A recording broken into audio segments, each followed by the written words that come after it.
how different it will be when Jesus comes again. When Jesus came the first time, there was no room for Him in the inn. But when He comes again, He will inherit the earth for His kingdom. When He came the first time, He rode into Jerusalem on a lowly donkey. But when He comes again, He will descend out of heaven on a white steed at full gallop and will come back to this earth as a conquering general. When He came the first time, He wore a crown of thorns. But when He comes again, He will have many diadems upon His head in a show of strength and sovereignty. When He came the first time, He came as a lowly bondservant. But when He comes again, He will be a bold sovereign. He came the first time to redeem. When He comes again, He will reign. He came the first time to a cross. When He comes again, He will come to a coronation and to a crown. At His first coming, He was executed. At His second coming, He will be exalted as King of kings and Lord of lords. At His first coming, He stood before Pilate. At His second coming, Pilate will stand before Him. Satan will be thrown into hell. Sin will be punished. Christ will be enthroned. Wrong will be dethroned. Right will be rewarded. All of this dramatic change will be ushered in at the time of the second coming. And how we should long for this day to come to planet Earth.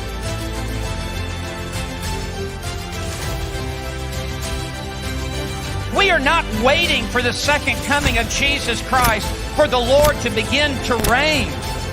He is reigning this very moment at the right hand of God the Father.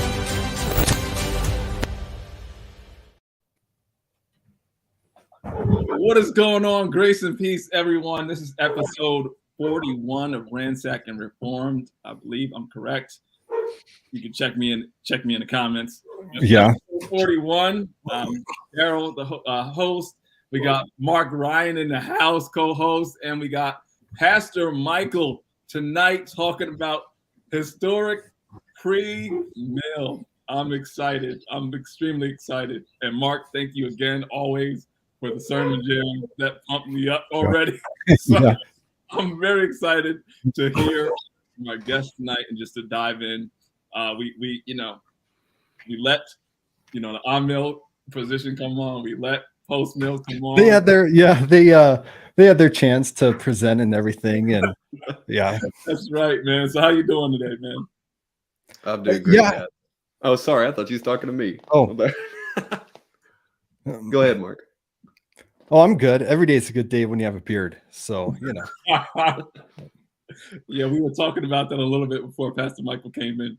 And I'm not quite there yet, I had a friend of mine. He came and looked at one of our shows and he was like, "Who's Duck Dynasty?" Oh, that's right. Yeah. You must not watch my show, bro. That's my man Mark. But Pastor Michael, how you doing, man? I'm doing good, man. And my beard is a facade. It's very, very patchy, but it gets long and curly, so it looks thicker than it is. But I'm doing great. Gotcha. So is that Brother Martin? He said so. Today is the day, Mark. I am historic pre-mill yes. with a heavy dose of that optimism and all that. And sometimes Greg DeMar haunts me in my sleep. I'll just leave it, leave it there. Yeah, I think we'll touch on that a little bit. But yeah, we bumped into Pastor Michael from Eschatology Matters. Shouts out to them. Great brothers. I don't know how I bumped into the conference, but I did. And I was just like, wait a second, what is this? And then it was just everybody presenting. And then Pastor Michael did his thing. I was like, let's go. I sent it to Mark. He was like, oh, yeah. So, yeah, and it's been since last September. So shouts out to Eschatology Matters. And thank you all for your contribution to the kingdom of God. And Pastor Michael, thank you for your presentation as well, brother. Yeah, I'm glad to do it. And it was a lot of fun. Those guys over at Eschatology Matters are doing a great work. Right now, I think that they're putting out work that is not found anywhere else, where they have a platform for all the different views. Yeah. And so, and they're actually showing a lot of the cohesiveness between the views. So that's a valuable work they're doing. I'm really, really excited to see what's in the future for them. Awesome. So yeah, we're gonna dive in. Pastor Michael, quickly, if you could just give like a 90-second quick little testimony, and then what you currently do now, if you would like, and all that good stuff. Yeah, so I come from the hills of East Tennessee, and born and raised up just south of Knoxville, up in the hills. And so that's Southern Baptist country. If you're not Southern Baptist, you're just lost. I was not raised really in a Christian household. We were what we might consider culturally Christian. You said you're Christian because that's what everybody else is, but practically not a lot of religious fervor in any sense at all. And I actually went to a church to make fun of it. I was running around with a cousin of mine who was an atheist, and I was more essentially an atheist. And he asked me to go visit this little church out in the woods where they had a screaming preacher. And he was like, "It's hilarious. You got to come see this screaming preacher." And so we'd go out there and we'd like laugh and like hack and, amen or whatever from the back of the church. And when they'd have altar calls, we found out really quickly it was taboo to leave the church while somebody was down at the altar. And so we would go down to the altar together and just talk about what we were going to get to eat after or whatever, like praying, we'd be like on the altar like that. But we like, you want to go to Burger King or you want to go to a cookout or whatever. And we'd be there for like 30 minutes, 40 minutes down there at the altar, just so that nobody could leave. Because we were just curious, how long will they stay here? Just kind of making a mockery of it. And my cousin got bored of it after like 2 weeks. And he was like, it's fun, but I'm not going to go wait through. We at least had to go through the sermon to get to that. And there was something about it. I was like, I think I'm going to keep going. And so I asked one of the deacons there to start giving me a ride. And he gave me a ride, and I ended up attending. And I never really went through the process of like pray and ask Jesus into your heart. There was some moment, I don't remember, in that year when I must have become a Christian because something changed. And so I became a Christian at some point during that year. And it got to the point where I actually went to the youth pastor and I said, what kind of schooling do you have to get to go be a pastor? And of course, we were like independent fundamental Baptist. He was like, "You don't got to get no schooling, son. You and let God take over, And I was like, "All right, that sounds like my kind of thing, So I was 11 years old and started preaching. And when you're the kid preacher, everybody wants to hear you. And so I started preaching all over. And I mean, literally, I was preaching in Montana. I was preaching in Kentucky and Georgia, Louisiana. Like I was preaching all over, and especially all over the hills of East Tennessee. And I got voted in to pastor my first church the week before my 16th birthday. Wow. And I pastored there for 3 years and graduated and went to college. And now I've been out at my church for the last 4 years. I'm senior pastor out here in Lewisburg, Kentucky at a little church called Antioch Baptist. And it's been a ride. I wouldn't recommend voting in a pastor that young. I would not recommend putting an 11-year-old in the pulpit. But it was how God has designed my path to bring me to where I am. So I'm appreciative of it. Amen. That's awesome. That is awesome. That is awesome. Wow. Yeah, that's great. So we got a Presbyterian in the house. We got a Reformed Pentecostal in the house, and then we got a Baptist in the house. So this is awesome. This is great.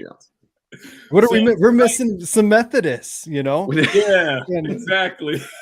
And actually, we've got a lot of Christian YouTubers kind of in our group, over the years. I don't know that we have any Methodists really that I can think of that's in, that we fellowship with. Man, I don't think so. I know, in another group that I'm in, I know one of them is quasi Lutheran. It's quasi. I would say quasi Lutheran, but I don't think Methodist. So we got to do a little bit of hunting. We definitely got to do a little bit of hunting. We're coming for you. Yeah. Yep, absolutely. Brother Martin asked the question in the chat here. Mark, optimist optimistic historic premill. Do you think Charles Spurgeon held that? Yeah. And you go to read what Spurgeon, and you probably read quite a bit of Spurgeon and his thoughts on eschatology by chance, Michael, or? Yeah, and he didn't write a ton compared to other guys. Yeah. He generally didn't concern himself with eschatology all that much, but I have read a bit of what he wrote. Yeah. Mhm. Gotcha. And I'm curious to do more, just listen to his thoughts on the Olivet Discourse, because I've heard differing opinions and I guess interpretations of what he believed there. So, Well, I'm definitely not an expert on Spurgeon. I've spent a lot more time reading Gill, which of course they're directly related. He's his predecessor, but from what I'm understanding, at least from the question, I mean, they're asking if you personally hold to the view that Charles Spurgeon had, which was optimistic historic premill. And Okay. as far as I understand, that view is a lot like postmill, that the gospel will be effective and spread throughout the world, and there will be this ultimate event in the last day where there's a falling away or some sort of a almost tribulation-esque kind of event that undermines that, but the gospel has been ultimately effective. Is that what you would hold to? That's what I would hold to. In, it will take the return of the Lord Jesus Christ to usher in this golden millennium. That's what I would hold to, is it takes his physical, and I think that's what Spurgeon held to as well. It will take Christ's physical return to usher that in. But before that, very optimistic, as opposed to, and I think we're going to get into the difference between dispensational and historic premill. I would lean heavily optimistic, Yeah. So I want to give the floor to Pastor Michael. So explain to everybody that's watching 90-foot view. What is 90,000-foot view? What is historic premill, if you had to give it like a timeline, and then how it differs from dispensational historic. No, dispensational premill. Yeah. So you would definitely have to take a 90,000-foot view if you're used to hearing dispensationalism. The historic premill timeline will sound rather similar, but it's much wider. For the most part, historic premillennialists don't believe in a 7-year tribulation period the way that a dispensationalist would. By and large, most historic premillennialists believe that the period between the resurrection of Christ and the second coming of Christ are the tribulation period. So when you're reading the Olivet Discourse and he talks about a great tribulation, most historic premill guys believe that encompasses all of the inter-advent period. And so our timeline would be something along the lines of death, burial, resurrection of Christ, tribulation, difficulty, hardship for the church, and then the second coming. You can work in there different things. There are individuals in the view that believe in a literal figure, a person called the Antichrist, who's going to come in the last day and, in a sense, reenact what happened in 70 AD. There are other people that don't believe that. They believe that the spirit of Antichrist is all through that age, and we engage it in different generations. There's some very prominent people that would believe that. That's all flexible, but generally you have death, burial, resurrection of Christ, a time of hardship for the church that has now spanned 2,000 years, and then the second coming of Christ. Of course, as premillennialist, then you have the introduction of this millennial reign. And a lot of people don't know this, but in the historic premill camp, there's a lot of flexibility on whether or not that is literally 1,000 years. Mm-hmm. There are a lot of historic premillennialists that believe that 1,000 is a symbolic number representing just a complete or maybe expansive or extensive period of time and not literally 1,000 years. Mm-hmm. That's completely welcome within the camp as well. Whether it's literally 1,000 or not, you have the millennial reign, and then generally most everybody in the camp holds to one major judgment in the end. Not 7 judgments, I believe, as dispensationalists hold, and then we're in the eternal state. So that's probably all very familiar to a dispensationalist. It's just much more spread out. Yeah. So I can disappear anytime and my clothes will just drop. So in the historic pre-mill world, and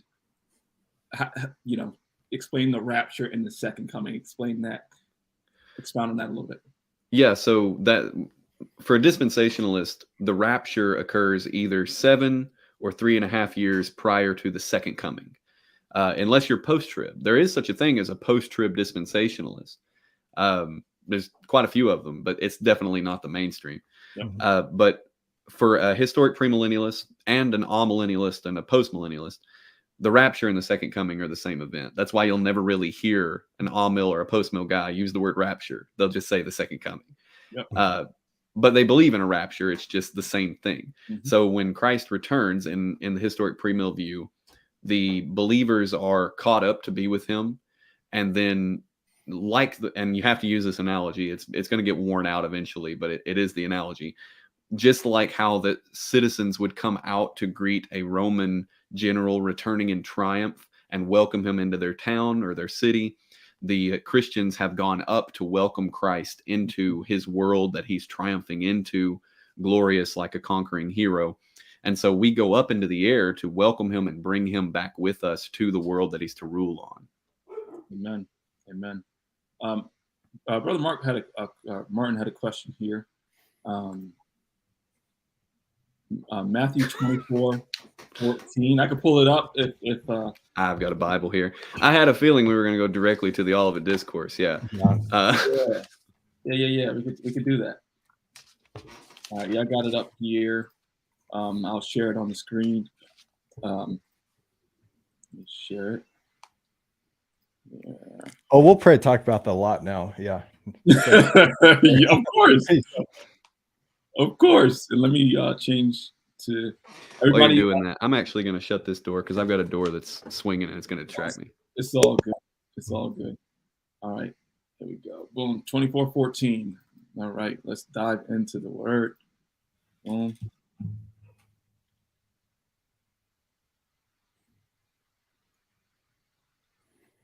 All right. 24:14.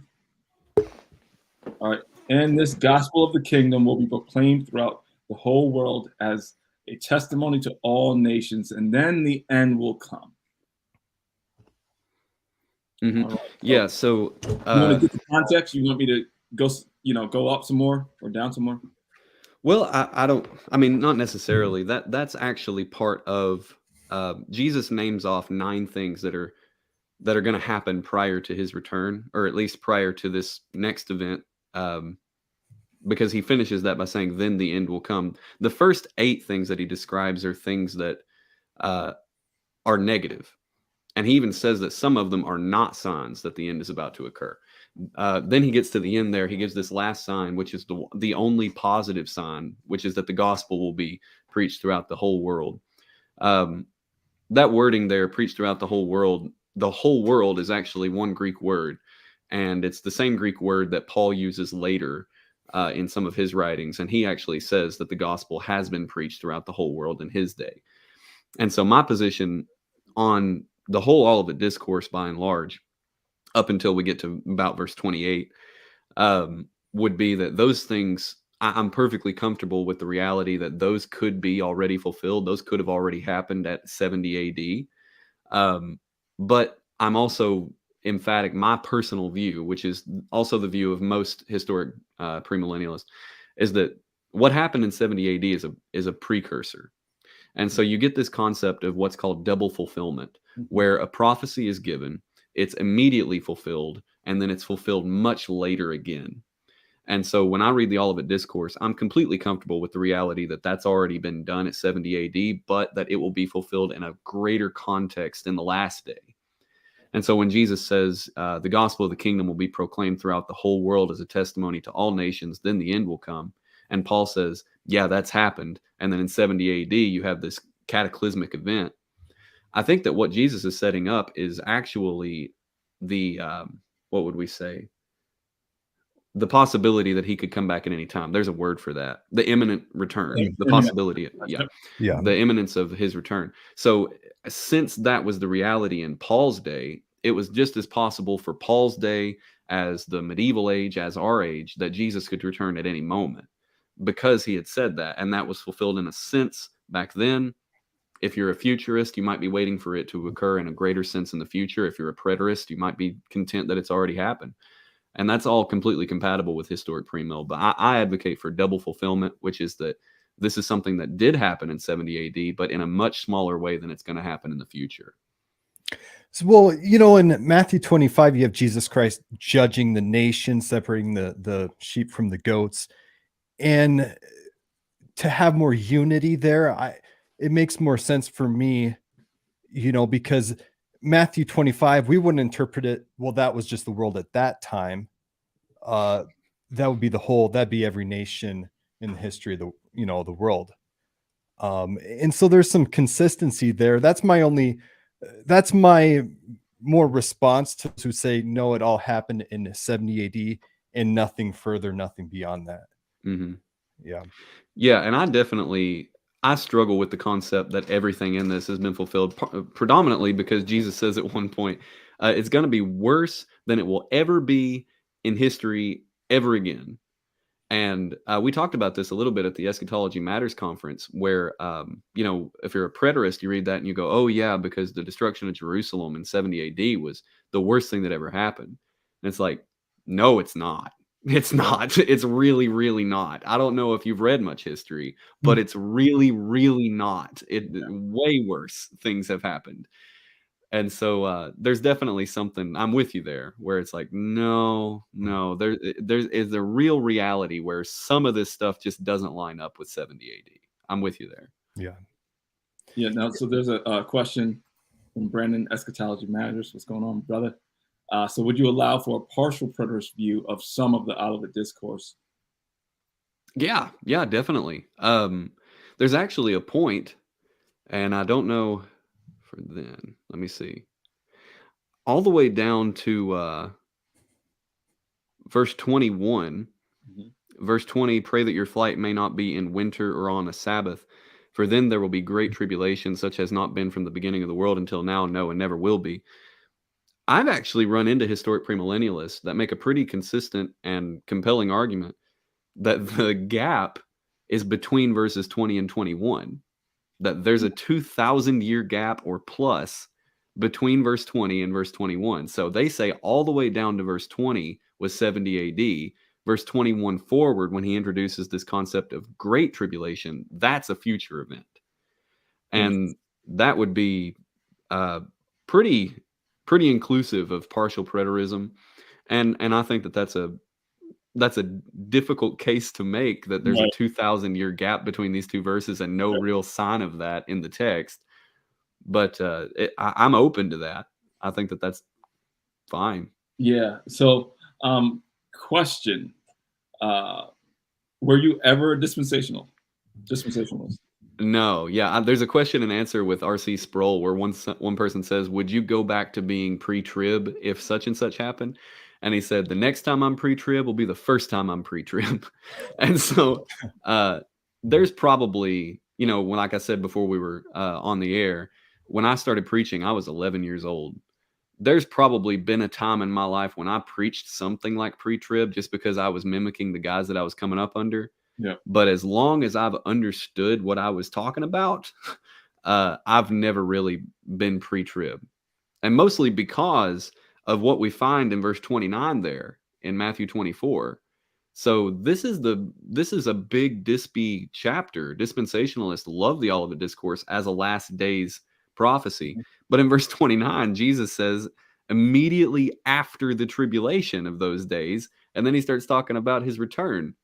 And there's no rapture. And even heavy metal dispies like John Walvoord would say, yeah, he doesn't talk about the rapture. And so when I'm coming up in dispy churches, I'm like, he didn't talk about it. What are you talking about? Like, this is the most important thing for us to know. Like, how could Jesus be like, oh yeah, here's what's going to happen in the last days, and then just conveniently not talk about the most important thing for us to know as believers? And so I was never sold on that.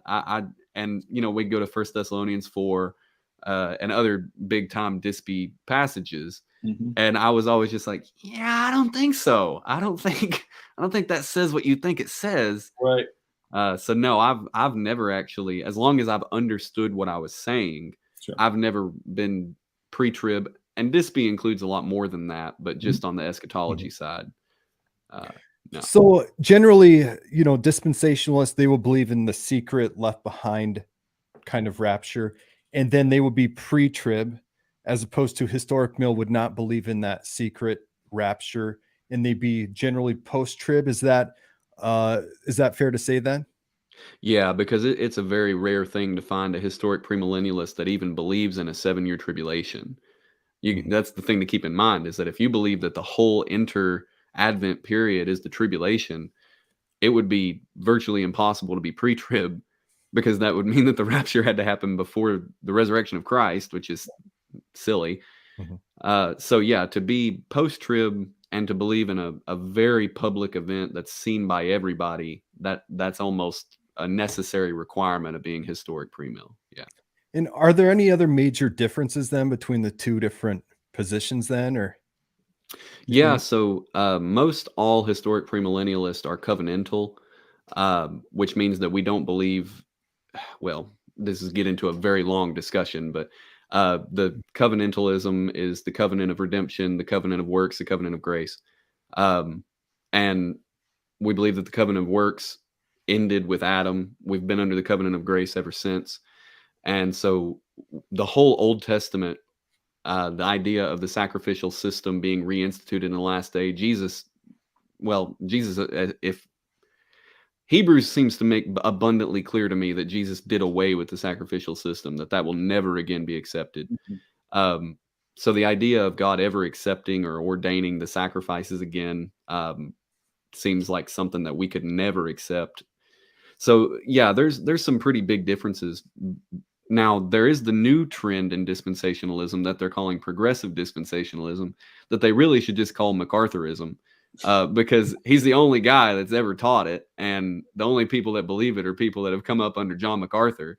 And so, they used to call dispensationalism Darbyism. They might as well call progressive dispensationalism MacArthurism. Yeah. But that is yet to be seen how that's going to play out, because I believe he's covenantalist, but the way that works with dispensationalism, at least to me, is not very clear. Yeah. So the concept of how God has saved people throughout time, that would be a little different. The reinstitution of sacrifices, the reconstitution of the nation of Israel as the chosen people of God in the last day, all of that would be, I wouldn't say necessarily foreign. It doesn't have to be extracted, but most historic premillennialists would never believe any of that stuff. Yeah. So why is it called historic premill? Why is it called historic premill? Yeah, so I love the term historic premill. It used to be called classical premillennialism, but I guess people didn't like that. I actually like historic premill because it explains exactly what we are. We're historical because there's no arguing here. It's the oldest view in the church. It's the oldest eschatological view in the church. It doesn't matter who you read, whether it's Irenaeus or Polycarp or Papias or Justin Martyr. You read the early church, they believed at least a close variant of this, if not explicitly this.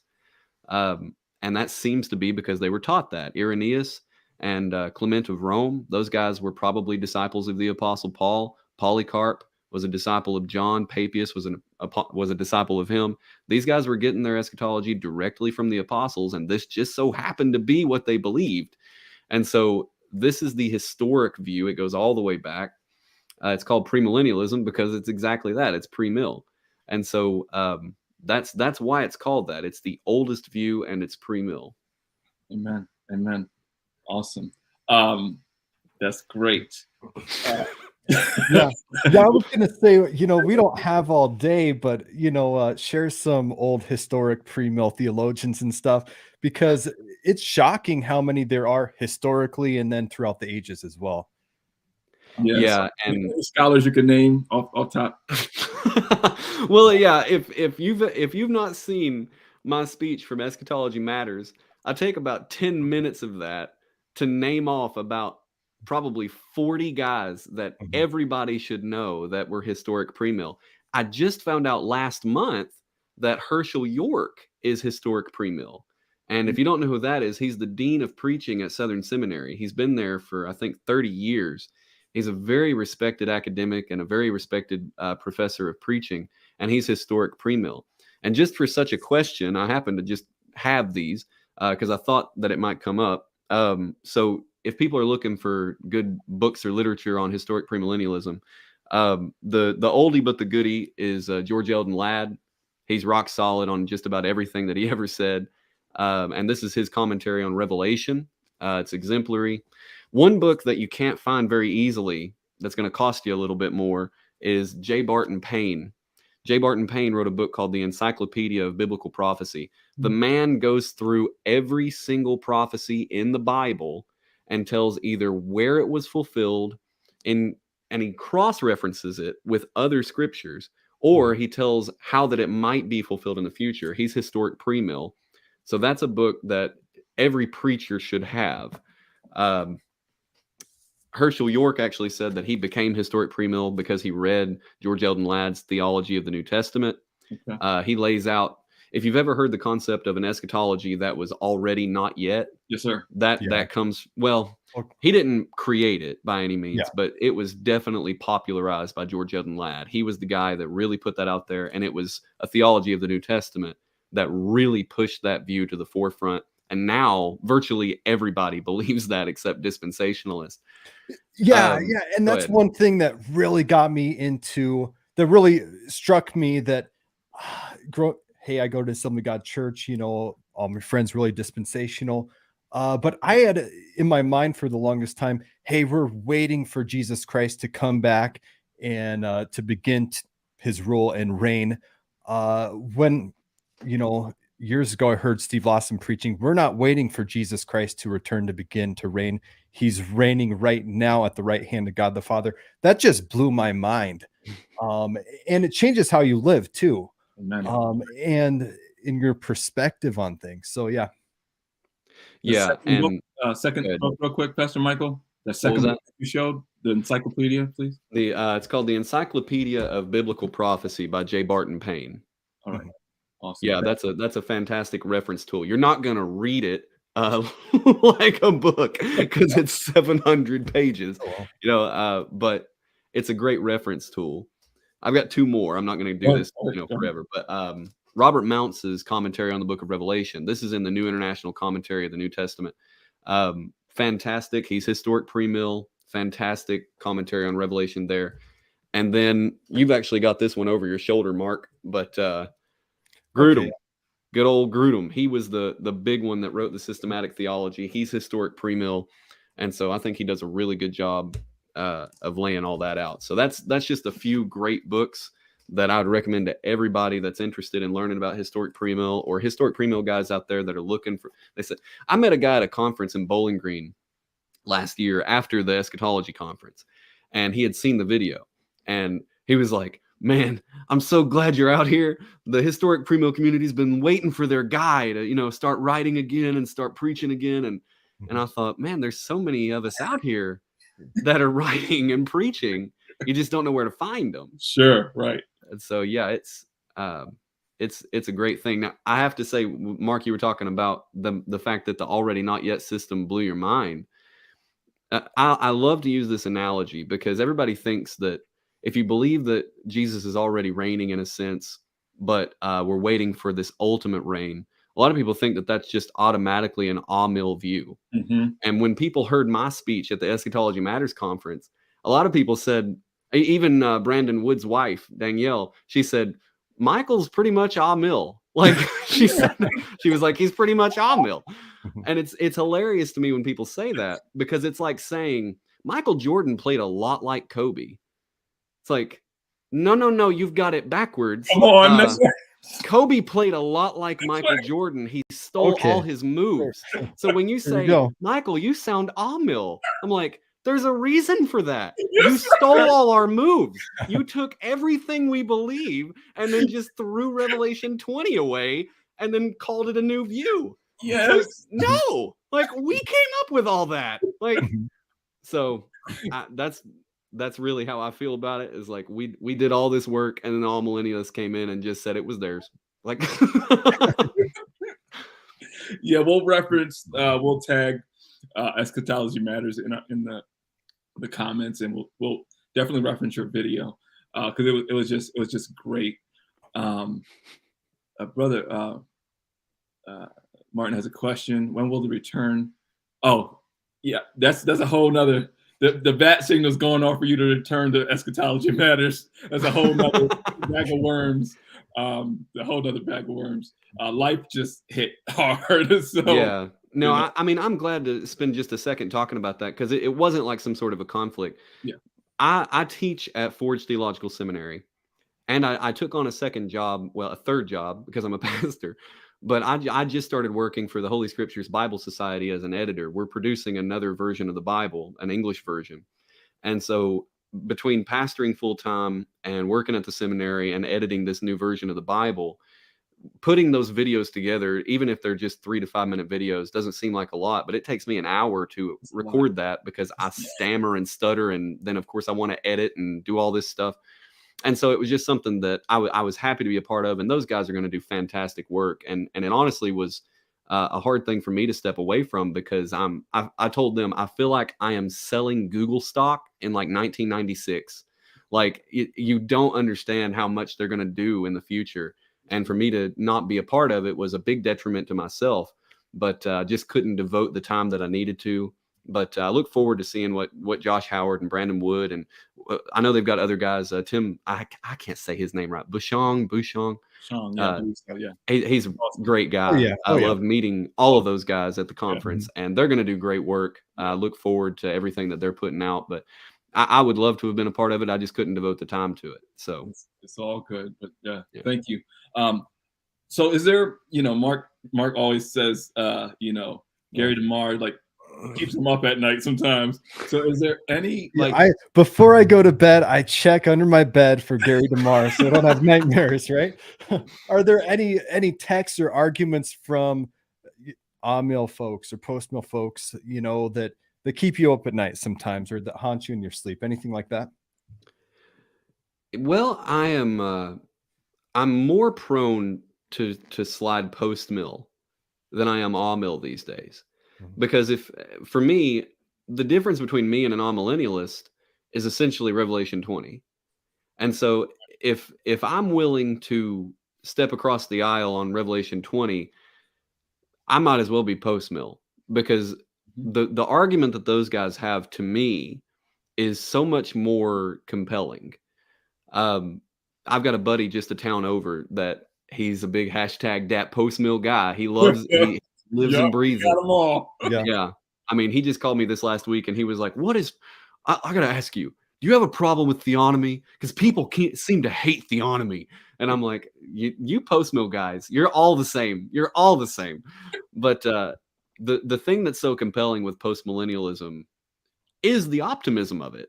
It really is. Like you want to believe it so bad. It's like, man, if this really went the way that you're saying it's going to go, that would be amazing. And I hope they're right. Like I remember, I think it was, I don't remember who it was now. I don't want to misattribute the quote, but one guy said, I am willing to change my eschatological view midair. And I'm completely willing for my grandchildren and great-grandchildren to find out that Papal was wrong and that the kingdom is going to spread like leaven and we are going to take over and rule this world. I would love for that to be true. And so if I was going to flip, I would have to be postmill because there are passages that seem to lean that way. Specifically the leaven passages, or I think there's one that's a commonly quoted one about something about what is it? The age or the ages? Well, I'm not. Yeah, I've never really been that compelled by that one. I think this one was something about a tree. A tree that spreads out and birds nest in its branches. Mm-hmm. Yeah, like shelter in the tree. Yeah. Mm-hmm. Yeah. So to me, that's a pretty commonly quoted one. And those arguments, you just listen to it and you're like, yeah, that sounds really good.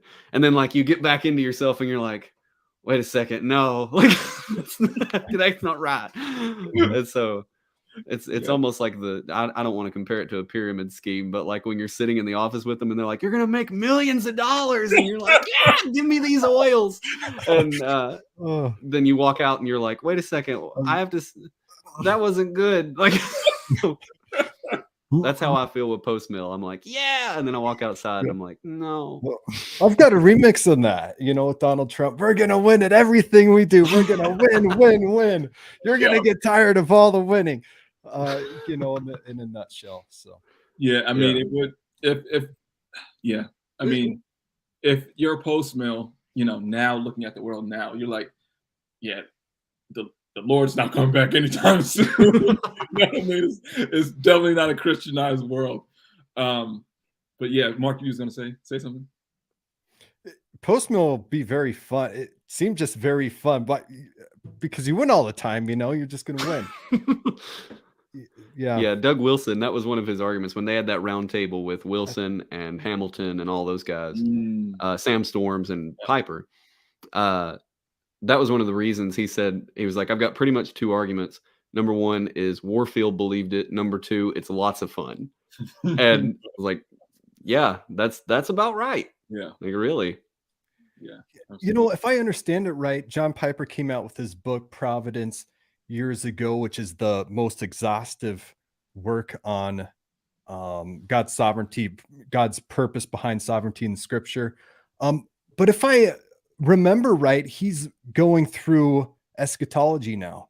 Yeah, on his view on the premillennial reign of Christ. Yep. Is that true? Have you heard anything about that? Or yeah, I think he's releasing it soon. I believe either he's releasing it. That was a book called Even So Come Lord Jesus. Yep.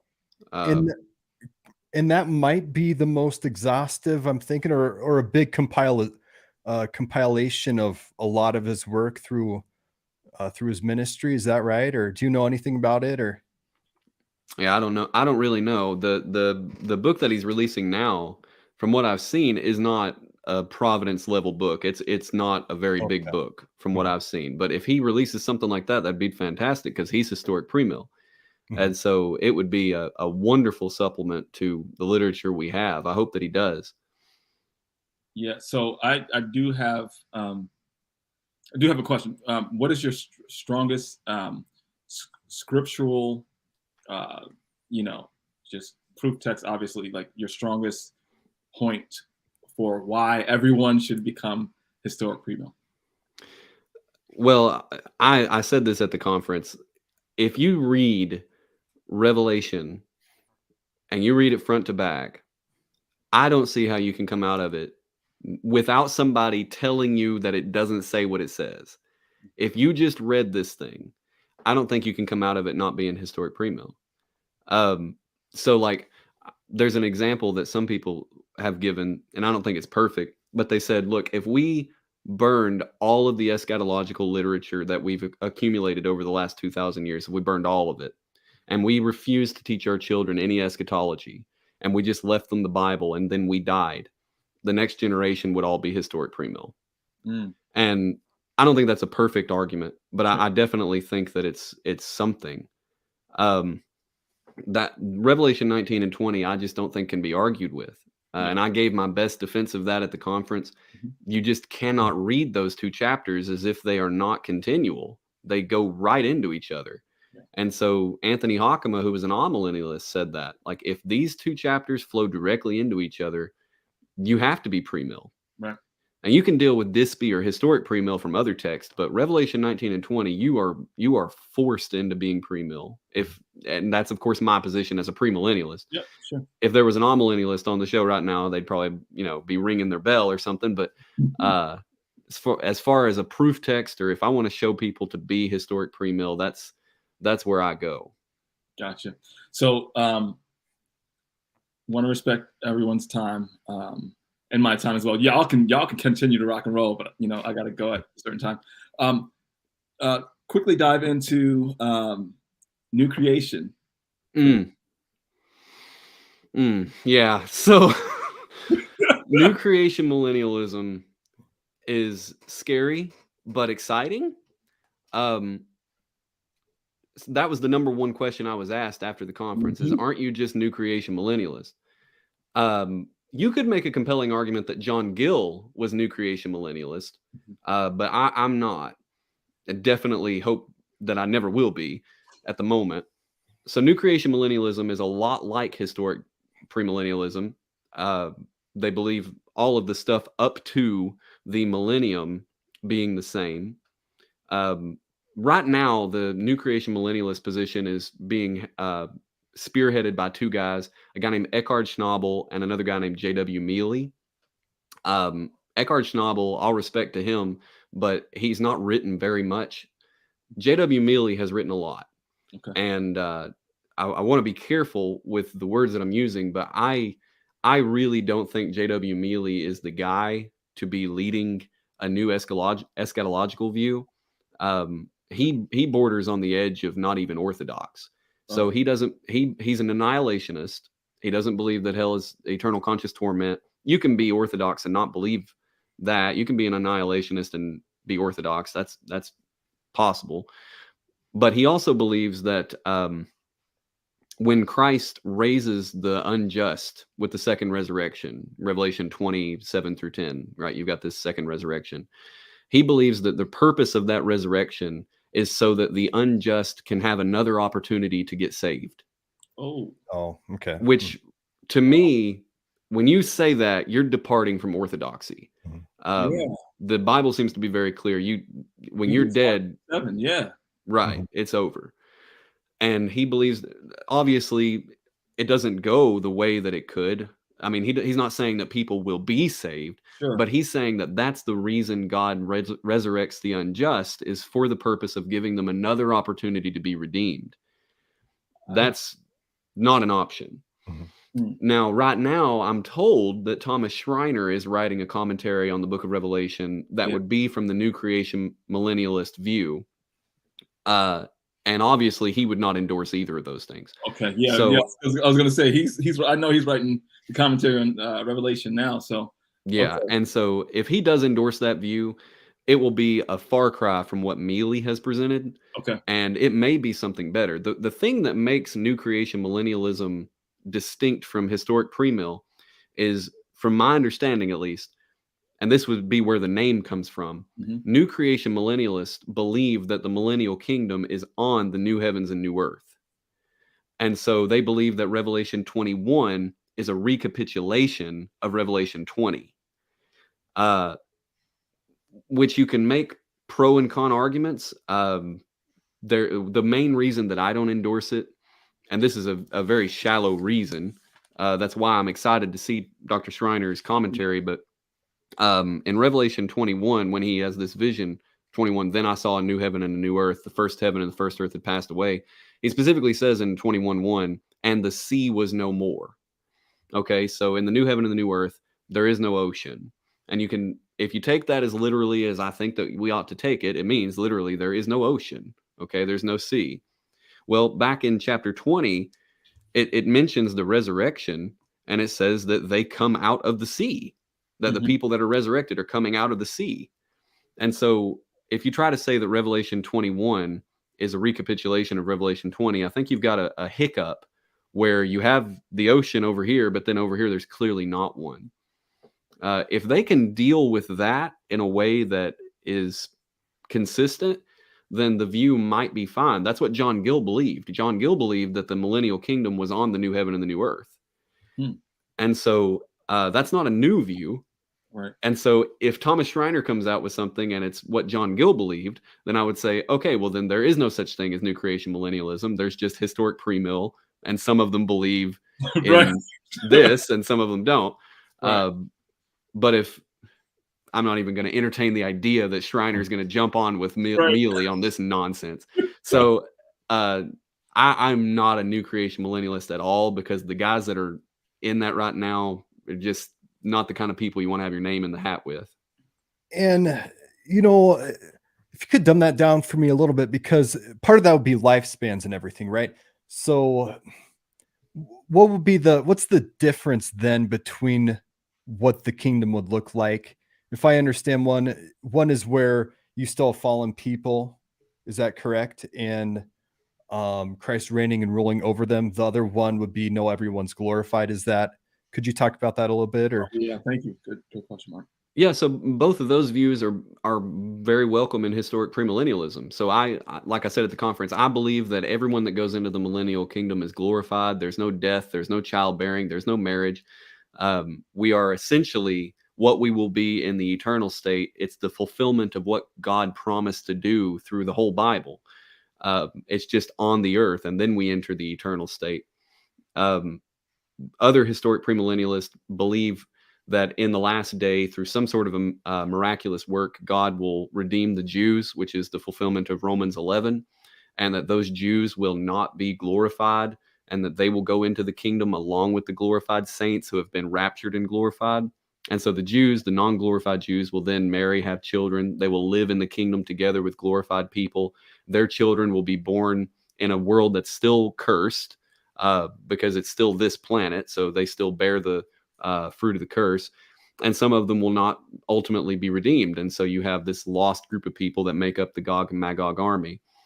Like I said, both of those views are very common in historic premillennialism. That view is probably more common than mine, I would have to say. Very welcome within the view, though, both either way. And out of curiosity, what could you say about John Gill had this what would you call it? Belief in the conflagration, where the earth is burned up by fire. Could you talk about that a little bit, what that is and what his belief was there? Yeah, so the conflagration of the earth refers to something, I believe it's out of 2 Peter, where Peter says that at the return of Christ, the world will be burned up and all the works that are therein. And so through that conflagration, there's a distinct view, and John Piper actually did a good job of queuing in on this when they had the round table there. Most everybody in the historic premill view believes that the world, by this fire that God brings on it, will be renovated, we might say, that he will purge it of all of the remnants of the curse, and that by that he will purify the earth for his son to come down and rule in the eternal state. And thus the new heavens and new earth are essentially just the renovated old heavens and old earth. Other people, particularly those in the Dispy camp, believe that conflagration, the burning of the earth, is literally an annihilation of it, and that God creates a new heaven and a new earth ex nihilo, kind of out of nothing, like he did the first one. Both views are very, very common. There's actually an interesting linguistic thing you can do with that Petron passage. The word that says will be, I believe he says burned up or destroyed, something along those lines, is the Greek word for loosed. It's the exact same word that's used in Revelation 20 to describe how Satan is loosed. And so you could very well take it that God is literally loosing the earth from the curse that is on it by this conflagration. And so that would go more in with the renovation view. And when I hear about that, I always think of a parallel between the flood. You have any thoughts on that? Or Yeah, I think that's a great parallel to draw. I think that's honestly part of the reason that God distinctly says, I will never again destroy the earth by water, is because he knew even back then, I will ultimately destroy the earth by fire. So I think that's a great parallel to draw. God once purged the earth by water, purified the earth by water. Now, obviously, it was different because Noah and his sons were still sinners and sin was still on the earth when the water receded. But the fire would be all-consuming. Everything that's in it will be burned up. And so you have a whole new thing. And yet you would have those not in Noah's Ark who are saved, but those who are in the Lord Jesus Christ, they would be saved. Right. Yeah. Okay. Yeah, that's a great parallel to draw. You should do a sermon on that. Yeah. I mean, and hearing John Gill, sometimes when you listen to people in church history, people that we love and adore, they were really off on some things. And I'm sure that, years from now, hey, Mark was really off on something, some things. John Gill, because G3 went through some of his eschatology. Yeah. And kind of had that consensus.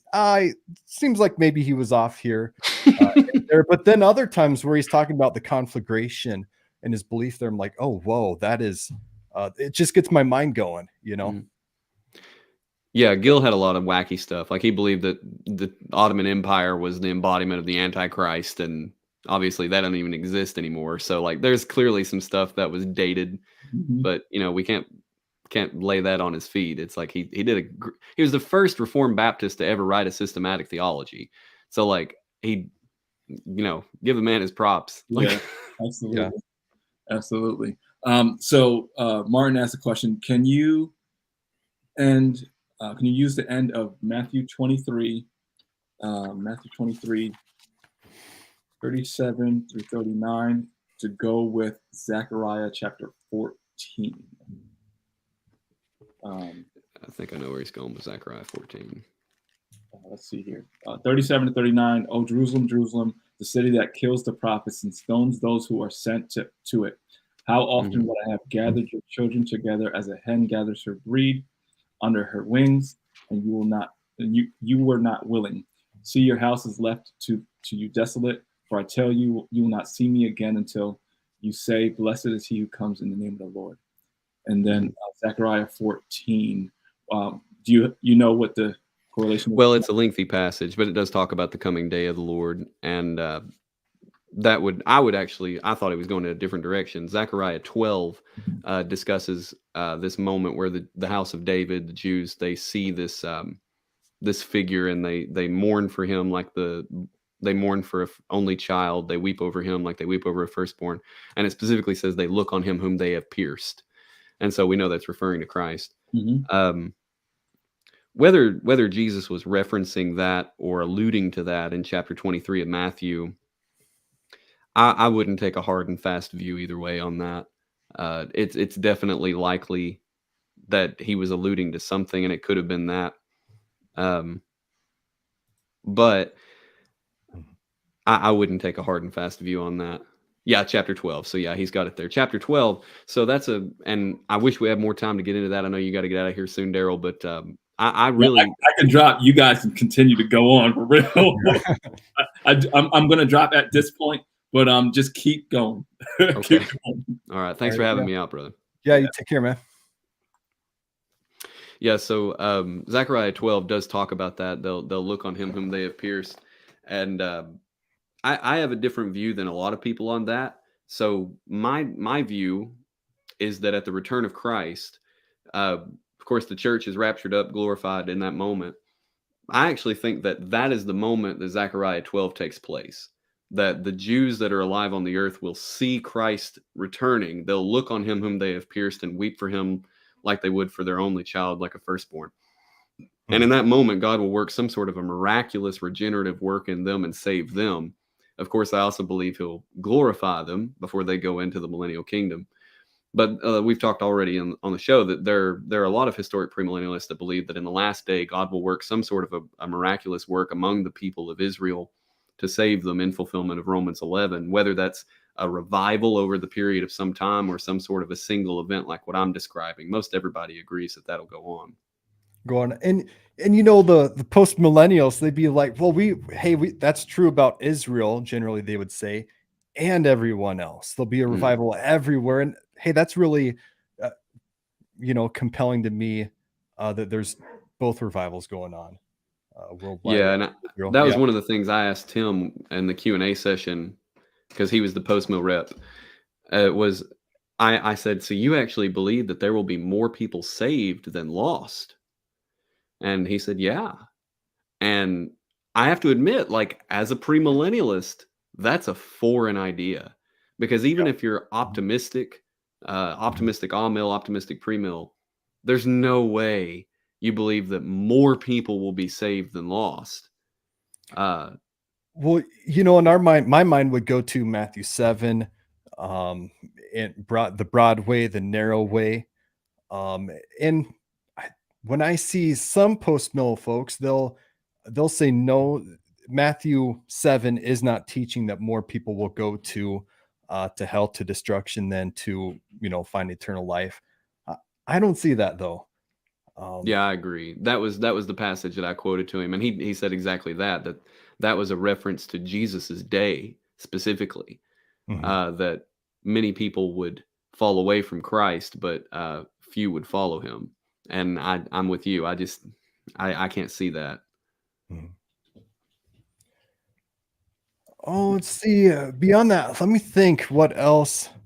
Yeah, Daryl had sent me a couple of things that we were supposed to go over during this. I'm going to make sure we've covered everything. I think we did. Yeah. Yeah, I think Strong. we've covered all the stuff that he had on prompts. Mhm, I love the intro with Lawson. mhm. Do you change that every time? I've got those are 2 minutes, and I have maybe 10 or so. I've got 6 right now. Cool. Yeah, but I've been on YouTube for a while, and I've got maybe 50 or 60 sermon jams with Steve Lawson, and started with doing kind of random ones. Actually, the first one was the narrow way sermon that he preached there. Then I went through the 5 solas, the attributes of God. When Steve Lawson preaches, he preaches the attributes of God, which is kind of lost in a lot of churches nowadays, preaching through the attributes. And God is who he is in the fullness, that thereof. And so when we preach, we should preach his wrath, his kindness, his aseity, that God isn't dependent on any of his creatures and all that. And then went through the doctrines of grace. So it's been fun doing that too. So Well, a great deal of my early Christian walk was forged by sermon jams, which is a weird thing to say. It's a very millennial generation thing and that's true for a lot of people, probably in our generation, that a lot of our theology came from YouTube, mhm. because we grew up on these guys. But I remember specifically, and this is telling. I came to faith under the ministry of Rabbi Zacharias. Mhm. And so there are a lot of sermon jams of him still up. A lot of them got deleted when the whole fiasco went down with him. And then I as a teenager, I listened a lot to Mark Driscoll. And then that all went the way that it went. Yeah. And so there's something to this, that like we were forged online through sermon jams and YouTube videos and stuff. And the guys that I grew up under, at least, have all had these disastrous ends. Mhm.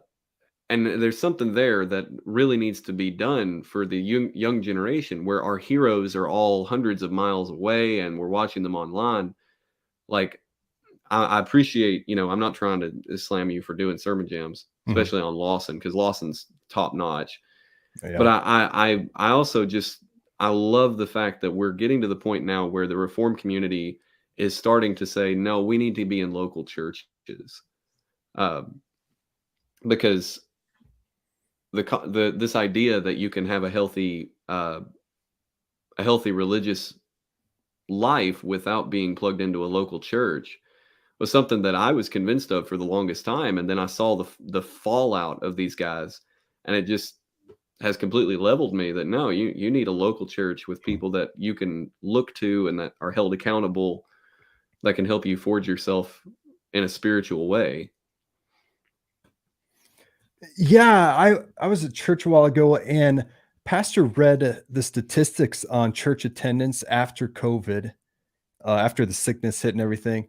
And what was it at? I think 60% or so of what it was pre-COVID is what church attendance is now. And so it Montana might be different because we're more rural and everything. But a lot of places people have not been getting back to church, and then, hey, I'll go to church, on my phone or online or Right. something, but that's not, people need that fellowship. So Yeah. And like, just to the point of the statistics, my church, we're 1689, but we're also SBC, and we're holding strong. Like, we are holding in there. We're going to turn this ship.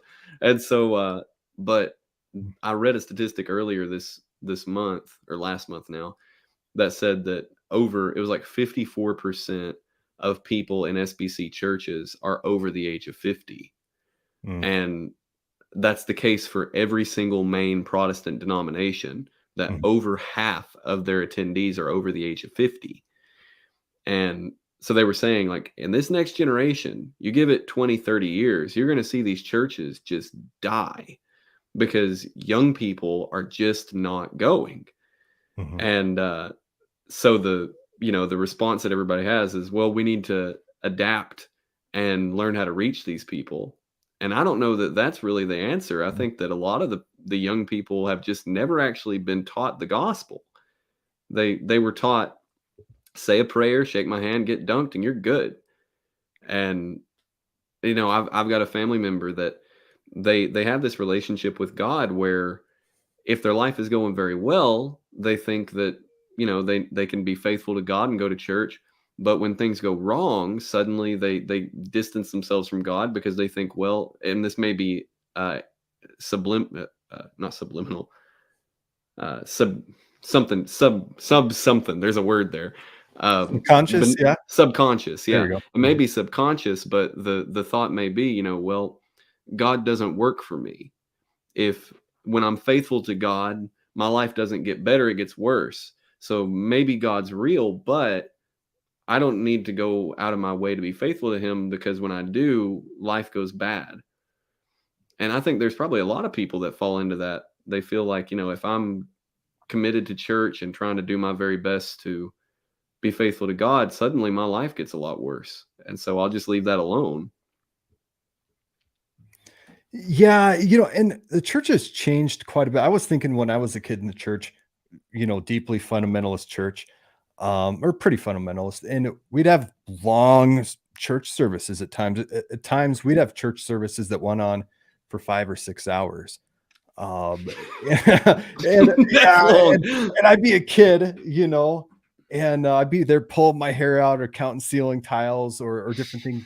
And yet I can remember times we're just having encounters with God, because you're there, you're at church, and you're going to church, not once a week, not twice a week. You're going there many Sunday morning, Sunday night, Wednesday, youth group on Mondays, that kind of thing. And with what we have going on just in culturally, we were talking about a couple episodes ago in public education, you had them replace God as the creator. Well, then once that domino goes down, then you don't have God as sustainer, lawgiver, and judge. And now, the statistics for LGBT folks, it's I think 1 in 5 or so youth now identify as LGBT, and it's just growing. And so times are changing in this country for sure. Yeah, there's a person in our local community that's a guidance counselor for a school, and I talked to them about that at one point, and they said that they have 60 kids that they see through the school system on a recurring basis. They said 2 of them are not in the LGBTQ plus community. And so I know, correlation doesn't mean causation, but it's a heck of a correlation that 58 out of 60 kids that need to see the guidance counselor on a recurring basis just so happen to also think that they're part of this community. Maybe they're being told that there's something that they're not to cover up a problem that's actually underlying in the fog. And we know that it's just getting, lower and lower the age at which they're telling these kids. I just saw an article published by the Daily Wire that said there were some parents that were coming out of that movement and they had transitioned their 4-year-old. Oh, wow. And they were saying, we really regret transitioning our 4-year-old. I'm like, yeah. Like it's insane. And you don't blame, at least in our area, we can't blame the educators, because for the most part, the teachers don't get to choose their curriculum and they don't get to decide what the policy of the school is. But there's something going on in our educational system that is causing this to happen. There's a great book. If I had it in arm's reach, I'd pull it out. It's called Irreversible Damage by Abigail Schreier. Okay, yeah. I've heard of that one. I would recommend anybody to read it, because she goes through what's going on, and particularly with young girls. Because I think it's like prior to 2000, there was not one case ever of a young female under 18 ever believing that they were trans. That had never happened. It was all males whenever it did happen, very rarely. And now I think it's the vast majority of trans people are biologically female. Yeah. I've heard that too. Yeah. It's overwhelming now. Yeah. Yeah. And you can understand why. I had a roommate when I was community college. She Mhm. was a girl. I knew she was a girl. I just thought she was a tomboy, and she needed a place to stay, and I had a spare room in my apartment, and I wasn't really a committed Christian at this point. And so I thought, well, save me half the rent. And so I let her rent the other room in my apartment. And I did not know this was, we were in the Me Too movement at that time. We were not yet really into the trans thing. We were working through women's rights at that point.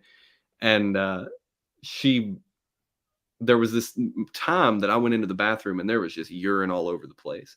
And I was like, what in the world is going on in here? And then after like a week of that happening, I found like a weird shaped funnel in the bathroom. And so I asked her, I was like, what the heck is going on in the bathroom? And she was like, oh, I'm trying to train myself on how to pee standing up. And like, she was a sweet person. She was like a really good person, but she was slowly trying to transition into being more male without having bottom surgery. And the stuff I remember thinking like, what in the world are you doing? And now that we've got, just children going through that and parents endorsing it, it's a travesty. And it getting into eschatology, you look at this performance here recently where the guy is like, I'm the devil, and CBS is like, we're here to worship. Was that the Grammys or? I don't know. Who watches it nowadays? Yeah, right. Yeah. Who watches no it? one. Yeah. But, you see stuff like that, and then you look at our public schools, and it's like all the kids have like, I'm a boy when they're a girl, or vice versa, and you're like, postmil just doesn't look like it's gonna cut it, like this. Yeah. This doesn't look like it's getting better. Mm-hmm. But you just pray. Mm-hmm. Because, well, and that's one of the things objections that David Martin Lloyd Jones brought up. If you would have told Charles Hodge and other post-millennials, hey, there's a time coming where if you live in Europe, you could be thrown in jail for preaching the gospel. What nation was it? If you speak out against, I guess, trans rights, you can be thrown in jail over there. I don't know if it's Finland or Norway or which one exactly it was. But it's, we could think of a time in the United States where if you preach repentance and faith, from that lifestyle, where first off, you probably you get sued, and there'd be financial consequences first, but then maybe even more stiffer consequences down the road. Well, that doesn't seem to fit with the post-mill framework, but they would just say, hey, give it another 1,000 years or 10,000 years. And that backwards now and then,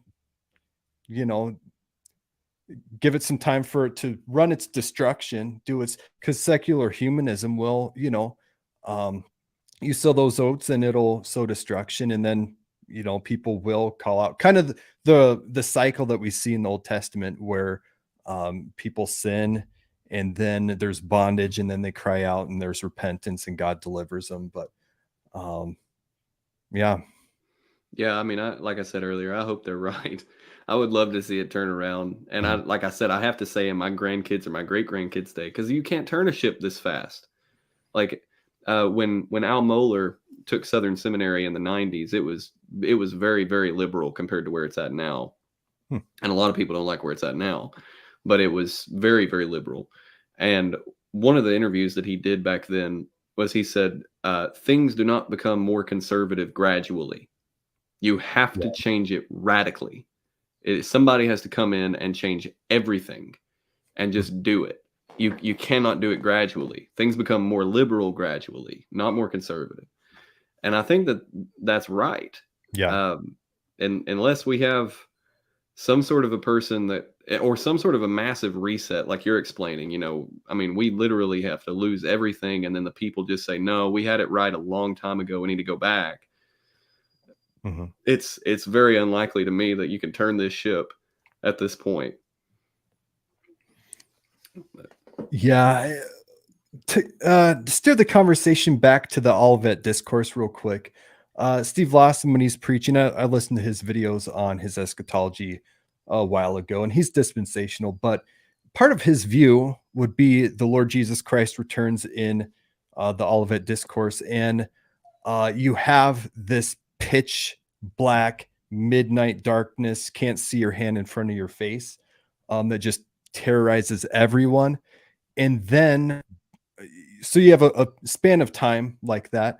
And then Jesus Christ returns, and it's his bright, radiant light, brighter than 10,000 suns. So you have kind of two terrifying things going on: the pitch black darkness, if you're an unbeliever, and then this bright, shining light coming down from the heavens.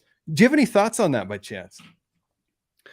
Well, I mean, that's a great way of expositing that. And if you're Dispy and you see the entire Olivet Discourse as being future, or at least the majority of it, then I think that that's a great way. And if it's a double fulfillment prophecy, like I talked about earlier, I think that that's completely feasible. I personally, one of the things that I love to do, we are in chapter 18 of Revelation right now at my church. I'm preaching through Revelation one chapter at a time, because that keeps me from getting bogged down. I can't do verse by verse. It'd take me years. Yeah. And so I have to do it a chapter at a time. But one of the things, there's a plague like that in the book of Revelation, where the world is covered by darkness. These locusts are called out of the earth, and they cover the earth with darkness. And in studying through that, even in historic pre-mill commentaries, a lot of those guys commented on that, saying that the darkness that they were experiencing was not a literal darkness like what they experienced in the Exodus, but a spiritual darkness, or a mental darkness, or an emotional darkness. And so the darkness that just overtook everyone was literally everything light, everything encouraging, everything that would cause you to be inspired is taken away. And in that last day, there will come a time when it'll just be absolute depression and anxiety and hatred and loathe, and the entire world will just be shrouded in that darkness. But when Christ returns, getting back to Lawson's point there's this radiant light that just blows the darkness away. And so you could take that same analogy, and if you took it to read that way, then you could say, like what Christ is explaining in these last days, whether you take it literally, this darkness that comes on the people, where they're just completely depressed and anxious and hateful. And when Christ comes, he just eliminates all of that. And you're filled with grace and mercy and peace and joy and love. And there's even an element in there, I forget what chapter it is specifically, but at the end of the chapter, it says they did not repent, but they continued in their sorcery. I think the ESV renders it. And the Greek word is pharmakia, which of course is where we get the word pharmacy. And so the way that I preached it was that in that last day, there will come a time when everybody is depressed, everybody's filled with anxiety, nobody can focus, everybody is wondering about their future, and so they run to the pharmacy to get the thing that they think can fix them, when the only thing that could fix them was Christ.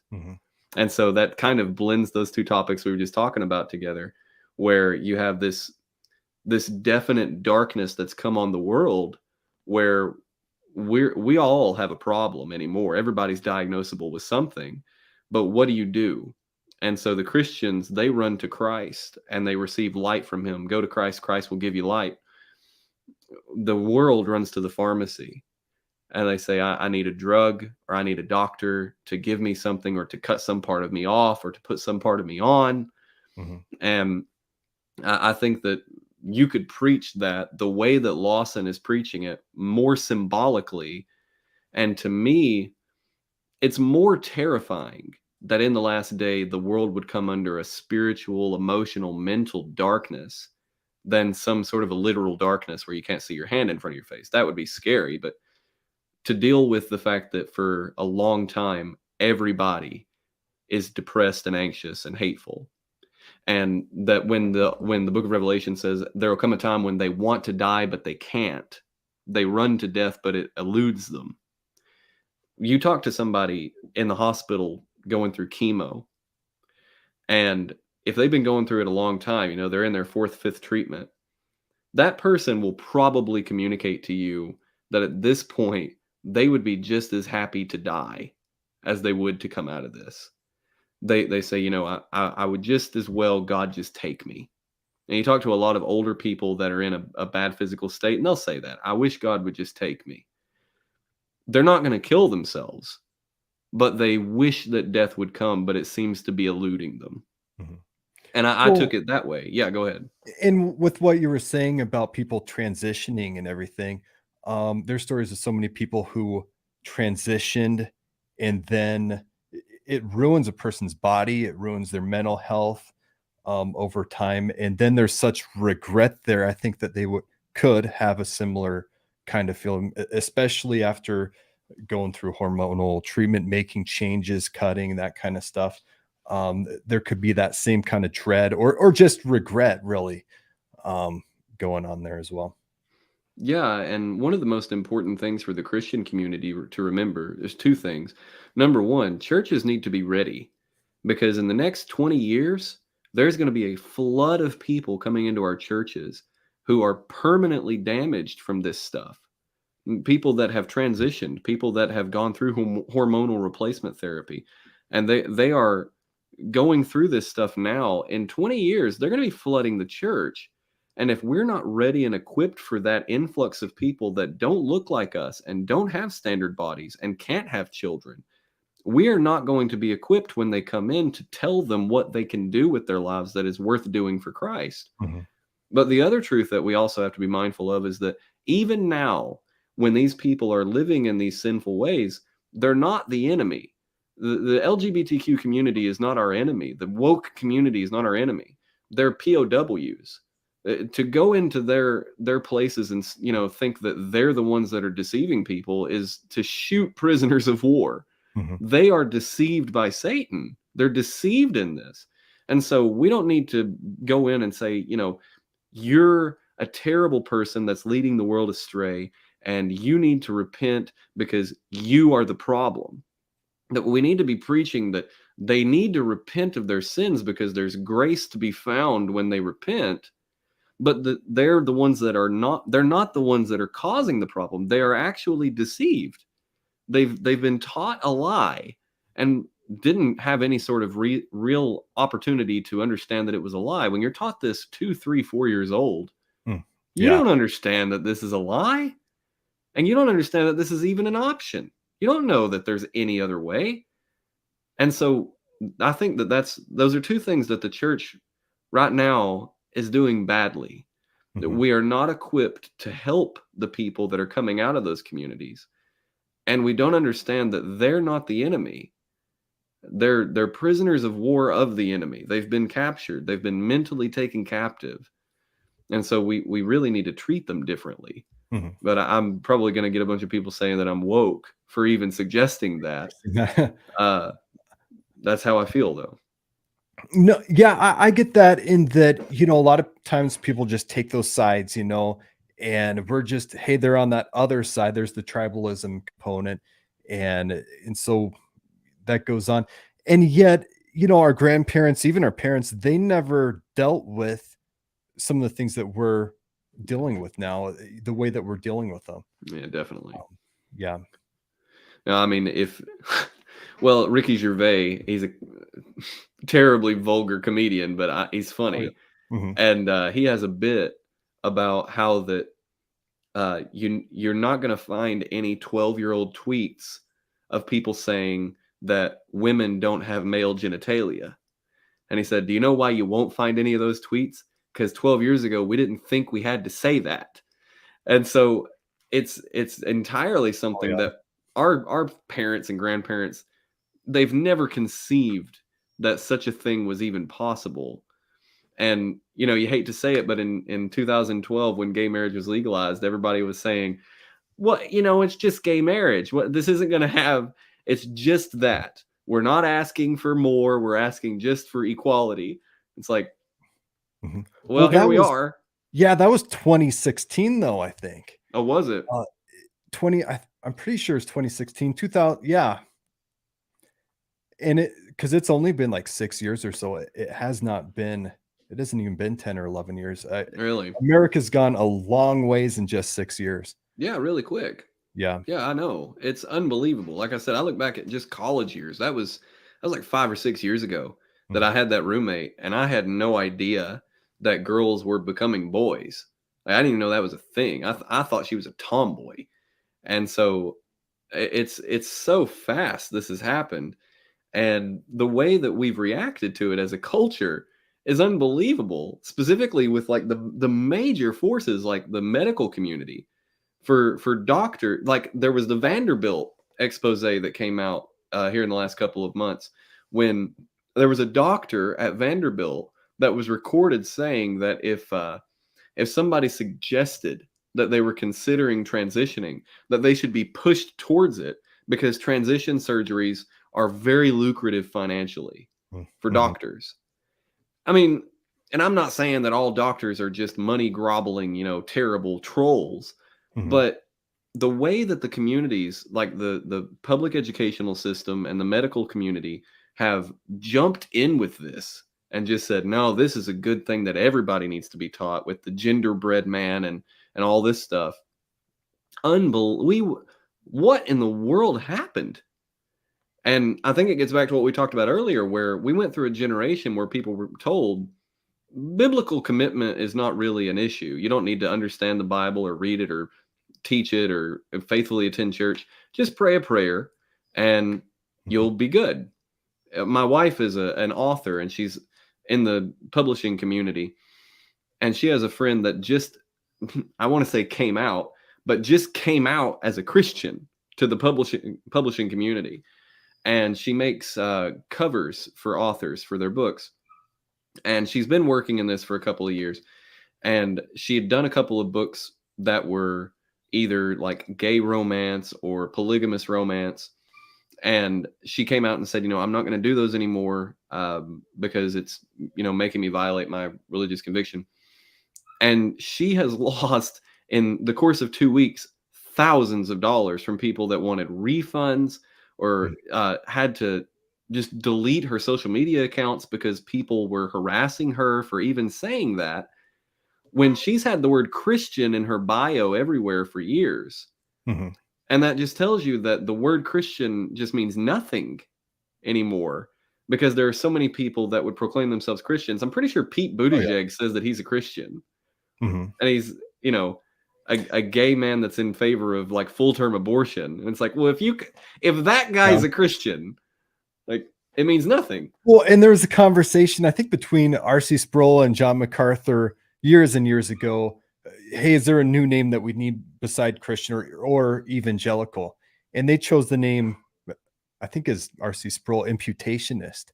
Hey, maybe, or they threw out that name as, possibility, which, sounds good, because double imputation, and that being so close to the heart of the gospel.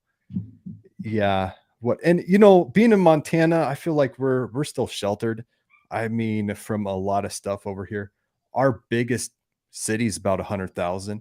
And so a lot of the stuff you get in your mega cities with multi-million, folks, it seems like to me. Yeah, I saw a lady pop up with a comment there asking about the genderbread man. If you've not heard of that, look it up. It's in most states, the State Department of Education has actually endorsed what's called the genderbread man to be taught to young children ages 5 and up. And it's essentially just, I'm going to call it propaganda. I mean, it is indoctrination to the full, where they're teaching little children that they can choose whatever gender they want to be, and that it is entirely independent of their biology or their anatomy. It's completely unrelated, that they decide what gender they want to be. And that's something that's deeply embedded in the public education system right now. Yeah, I liked Montana when I was there. I preached in Missoula and Frenchtown and a little town called 9 Mile, and beautiful land out there. We got to hike the M at the university. I don't know if you've ever been around that area, but yeah, well, Missoula, that area is amazing over there. Yeah, I loved it and everything. Yeah.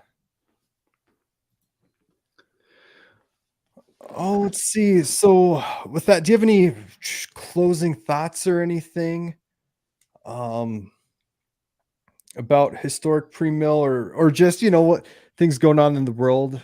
We could talk. We could probably talk forever, but yeah. Yeah, right. I'm glad to talk with you, man. As far as historic pre-mill goes, it's I really think that the next generation is going to see a great revival in historic premillennialist teachers and preachers. Mostly because people don't understand that a lot of these guys are, like Al Mohler's historic premill. Most people didn't know that. And when you're looking at guys like John Piper, you don't know he's historic premill. He is. And there's so many that are like that are out here. I really like Brian Chappell, who's Presby, and he's historic premill. So there's so many guys out here that are historic premill, but what we lack, like that guy told me at the conference, is we're lacking somebody to stand up and start writing on this view, the way that you have books like oh gracious, they went through a couple at Eschatology Matters, and they had the author on, but there are amillennialist books and postmillennialist books, and they're just written on those positions. Now Craig Blomberg and Sungwook Chung over at Denver Seminary, they wrote a book called A Case for Historic Premillennialism a couple of years ago. I think might have been as far back as 2012. And the book was fine, but it wasn't a comprehensive book. It was a collection of essays. And the essays were written on certain topics. For example, one guy wrote an essay on, I believe it was historic premillennialism being compatible with Calvinism. And you're thinking, that is not an argument that anybody is having right now. Like, it's not... Yeah, because I've heard that the inability of mankind to set up this, kind of golden age, or this reign, only Jesus Christ can do it.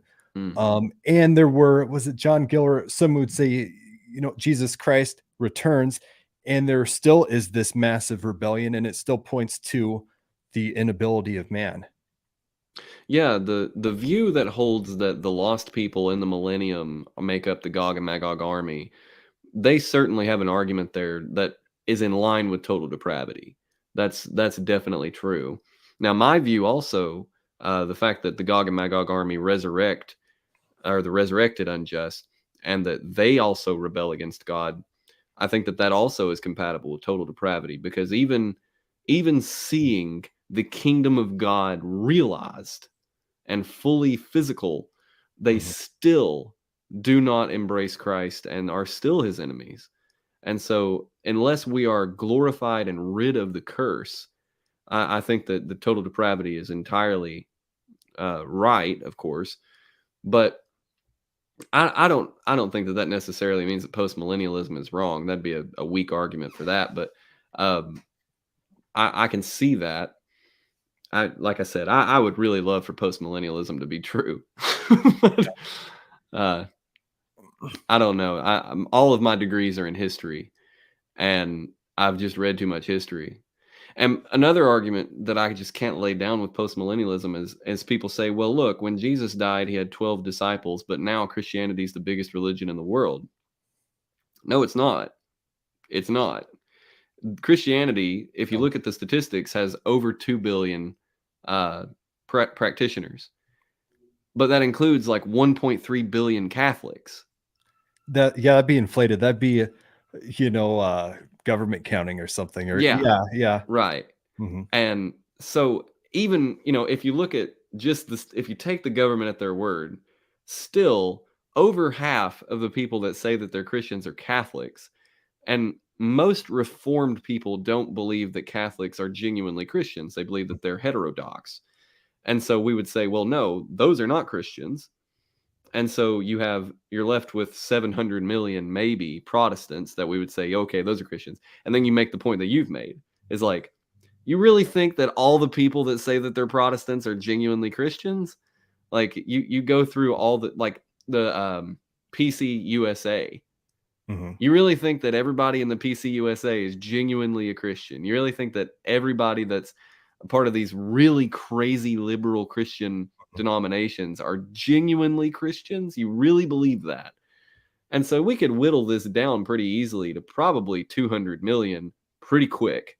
Yeah. And at that point, we're getting down close to some of the lowest numbers in the world. I mean, we're past Hinduism and Buddhism and Confucianism probably in the talk. We're getting close to Judaism. I mean, Christianity, if we're looking at genuine Christian converts, probably one of the smallest religions in the world.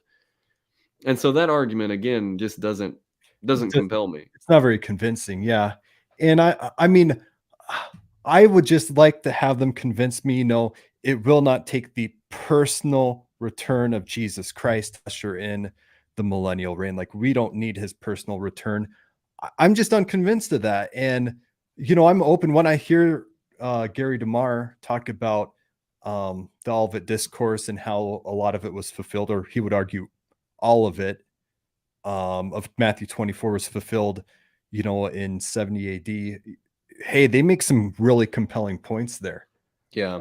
When I heard R.C. Sproul, he has a series on YouTube called The Last Days According to Jesus.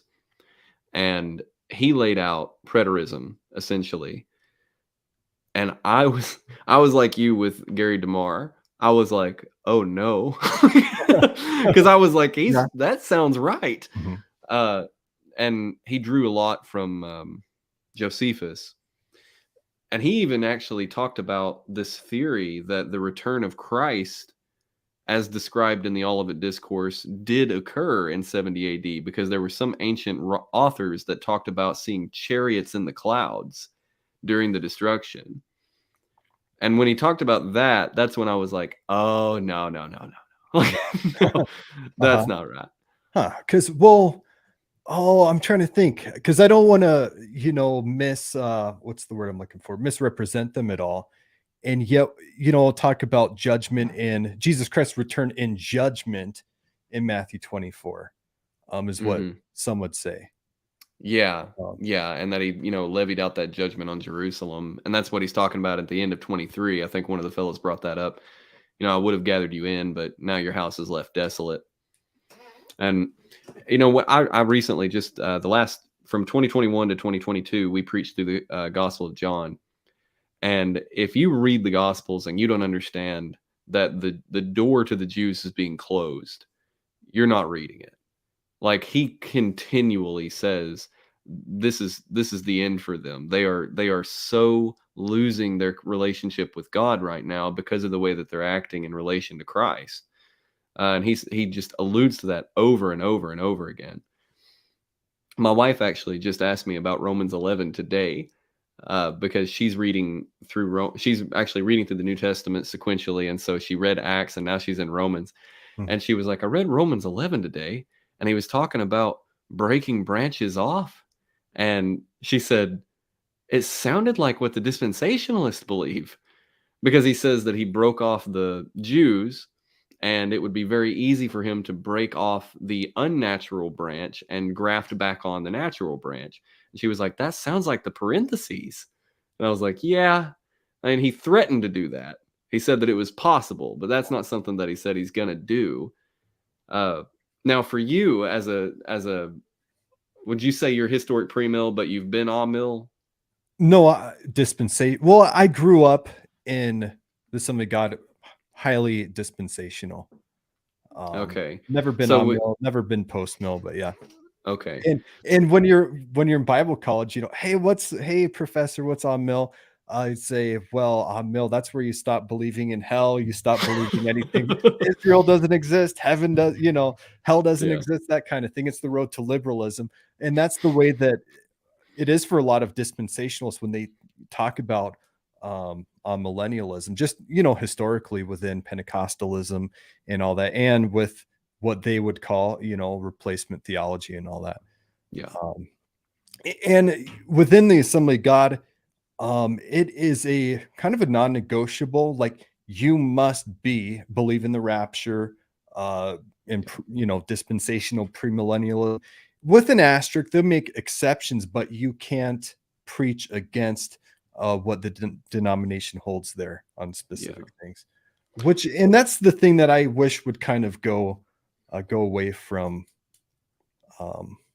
denominations. But sometimes, hey, I believe in annihilationism. Okay, they're probably all millennial, and it'll turn out to be true. But yeah, and you were talking about that earlier. I mean, John Stott was towards the end of his life. He came out believing in annihilationism, and he was a major evangelist, like Billy Graham. Yeah. But I wouldn't question his salvation. Yeah. So Yeah. Well, there's actually, I'll show this book just for anybody that's curious. So, The Church in the Tribulation by Robert Gundry. I don't know if you've ever heard of that guy. He's not a very, very famous guy. is he a creation? I'm thinking I Gentry. really don't. I'm thinking Gentry. Never mind. Yeah, Robert Gentry is much Yeah. more famous. Yeah, Gundry. That book, it was big in its day. It's not very common now, but he was a post-trib Dispy, and so it's crazy the way that he argues, because there's so much of that book, because we believe in the rapture and the second coming being the same event, and so we're post-trib by definition. Mhm. He's post-trib, but he's post-trib Dispy, and so he'll be arguing against dispensationalist points that are pre-trib, and I'm like, yeah, you've got it. And then he'll start talking about some wacky stuff that I would like, no, like, stop. And so the book is interesting to read because it's so unique. He is fully dispensationalist and does not believe in a pre-trib rapture, doesn't even believe in mid-trib. And there's some mid-trib dispies that believe that the rapture happens at the abomination of desolation 3.5 years in, so that we're there for the good part of the tribulation when the Antichrist is making everybody love him, but we get whisked out when the bad stuff happens.